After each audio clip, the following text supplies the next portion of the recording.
So seo an chéad uair riamh atá say World Cross Country events san iarthar agus tá job bróda las.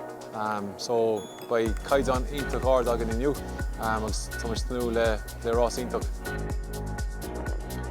Tá golóir rásaí agan inniu, like tá rásaí ón tats na sais trí bliain díos suas go dtí na seniors.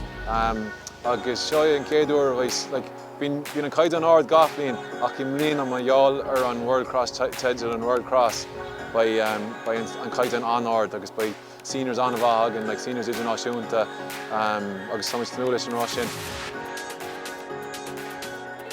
Tá aimse go háileann tá slú mór an mun seo, tá cuasa hain tá sé difficult ach níos an hain feiceann tú bhfuil chulann na nánaige agus na daoine tá mun seo chulann ar bainteine bheits lá. Tá meid súil le a chéad rás trastíre a dhéanamh. Bhí mé ag tréinol go dtí le cúpla mí anuas.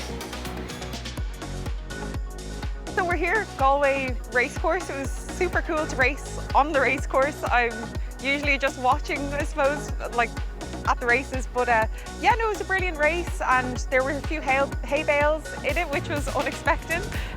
Didn't really know how to approach those, so just kind of hurdled them, I suppose. But yeah, no, brilliant race. Alec Lumbogos anam dub. Tá mé ansásta le bhainse inniu le Comhghairdeas an gach an gcearr. Osí mé leis an glub cúpla mí ó hin agus is brala mé. Tá tréineálaí iontach agam agus bíonn crack agus sprí agaí an gach seisiún. Is Israel Alatunde an Luclasí is fearlam mar tá sé an fearr is scupaí is stair na Éirinn agus Rashida Adeleki rinne sí anwas a cluichí Olympacha I Barras.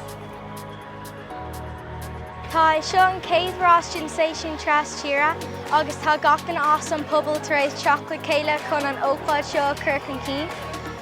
Bhuaí ar fearn relay céad áit agus bhuaí mé faoi 50 tríú áit ina rás aniu.